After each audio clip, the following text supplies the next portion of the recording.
इस्माइल मिफ्ता ने बात की कि टैक्स लगा लें और मेरे लोग एग्रीड है, तो फिर मिफ्ता को निकालना क्यों पड़ा? फिर क्यों? नहीं, मिफ्ता साहब ने बिजली के बिलों पे टैक्स लगाया था, मैं आपको थोड़ा सा बता दूं। और बिजली के बिलों पे उन्होंने टैक्स इस गलत अंदाज से लगा दिया कि वो बिजली का कमर्शियल मीटर जो 1 यूनिट या 2 यूनिट भी इस्तेमाल कर रहा है उस पर भी 6,000 रुपया टैक्स ठोक दिया। तो उनसे मिस कैलकुलेट हो गया, जिसकी वजह से पूरे मुल्क के अंदर मैकेनिज्म था नहीं हमारे पास। वो उस पर वर्किंग नहीं कर सके, उनका पूरा काम पूरा नहीं। फैज साहब खामोश बैठे हैं। फैज साहब, I would want your input कि इतने सवाल जवाब जो मालिक साहब ने किए हैं मीर साहब से, जी वो भी हैं, उनके साथ भी हम जाएंगे। बड़ी देर से खामोश बैठे हैं, बिल्कुल ठीक है, यही क्वेश्चन उनसे करेंगे। आप भी तो बेसिकली जो जब सर्वे भी आ रहा था, उन्हें सर्वे में भी बोला था कि हम कॉस्ट ऑफ कंप्लायंस इतनी ऊंची करेंगे कि आपको आखिर में कंप्लायंट होना पड़े। और जो मीर साहब कह रहे हैं वो भी यही कह रहे हैं कि विदहोल्डिंग टैक्स इतने जमा हो जाने हैं कि आखिर में रिटेलर ने अपना रिफंड मांगना है।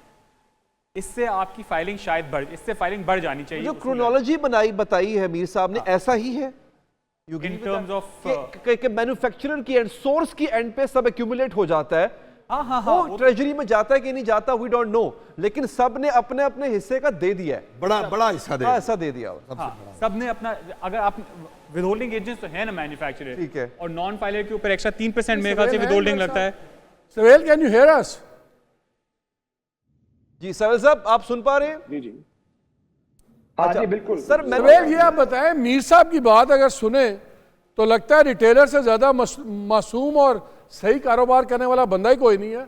2 बंदे लगता है जो इसमें गन मार रहे हैं, एक डिस्ट्रीब्यूटर है और एक मैन्युफैक्चरर है। मैन्युफैक्चरर और importer, manufacturer importer slash distributor, ये असल में सारा कारकुर के माल आगे पीछे हो रहा है। रिटेलर तो एम ही बदराव हुए में ब्लैक में सेल कर देता है रिटेलर। हाँ, ये देखिए उसमें ना मीर साहब की मैं इज्जत करता हूँ बहुत, लेकिन कुछ चीजें उन्होंने जो बयान की है वो फैक्चुअली भी इनकरेक्ट है। लेकिन चले मैं आता हूँ एक एक करके। पहली बात तो ये है कि ये इस वक्त बिल्कुल जो इस वक्त डिस्ट्रीब्यूटर हैं या होलसेलर हैं, वो जो मैन्युफैक्चरर चीज़ बनाता है, यूजली जो मैन्युफैक्चरर है वो आसानी से नेट में सेंस में आ जाता है, क्योंकि उसकी कोई फैक्ट्री होती है, कोई ना कोई चीज़ होती है, तो वो रजिस्टर्ड हुआ होता है वन वे और द अदर। तो जब वो आगे से डिस्ट्रीब्यूटर को बेचता है, और अगर उसको ये छूट मिली हुई है डिस्ट्रीब्यूटर को कि जी मैं 3% एक्स्ट्रा दे दूंगा लेकिन मैं फाइलर नहीं होगा, तो जो मैन्युफैक्चरर है मेरी जैसा कि मैं कारोबार कर रहा हूँ, मैं 3% कीमत में डाल के उसको बेच दूंगा। आगे से वो फिर दुकानदारों को बेचेगा, रिटेलर्स को बेचेगा, और रिटेलर्स इस वक्त हमारे जिससे VAT मोड में जाना चाह रहे हैं, इस वक्त उसमें नहीं है। So they are not obligated to collect sales tax. वो तो जो उन्होंने पे कर दिया होता है वो कर दिया होता है पीछे से। अब इशू इस वक्त खाली हम 2 चीज़ों को मिक्स कर रहे हैं। एक हम चीज़ मिक्स कर रहे हैं सेल्स टैक्स को, दूसरा हम मिक्स कर रहे हैं इनकम टैक्स को। इस वक्त जो बड़ी ड्राइव है या होनी चाहिए सेल्स टैक्स की कलेक्शन के अलावा, वो ये है कि हमने अपना जो इनकम टैक्स है वो हमने बढ़ाना है। और ये बिल्कुल एक मुश्किल काम है कि जी अब आप टर्नओवर पे जाएं, लोगों का टर्नओवर मेजर करें, वो बहुत मुश्किल काम है।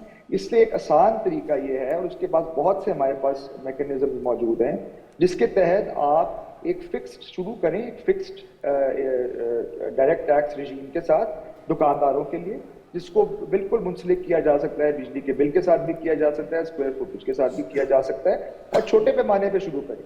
और दूसरे नंबर पे जो बड़े आपके इस वक्त दुकानदार हैं, मतलब जलाल संस है या अल्फता है या इस तरह के जो बड़े बड़े हैं, वहाँ तो ये कोशिश कर रहे हैं कि जी हम POS सिस्टम लगाएंगे, ये करेंगे, वो करेंगे। लेकिन इस वक्त जो साहब मुझे ब्रेक का कहा जा रहा है, सर ब्रेक टियर 1 और टियर 2 का रोल है। सवेल, इसमें एक चीज और क्लियर करें, आपने इनकम टैक्स की बात की, इसलिए ये इंपॉर्टेंट है। सवेल एक सवाल और, मीर साहब ने कहा कि जी इनकम टैक्स का मसला नहीं है, वो तो 1-1.5% बनता है इनकम के। मेरे एक करीबी दोस्त थे, वो UK में काम करते हैं, रिटेल का काफ़ी बड़ा। Excuse me, he was telling me कि जो फाइनल शेल्फ जो ओन करता है उसका कॉस्ट के अंदर कोई 30% मार्कअप होता है, बिकॉज शेल्फ स्पेस और सारा उसके लिए। और that is why at one level he is one of the highest earners.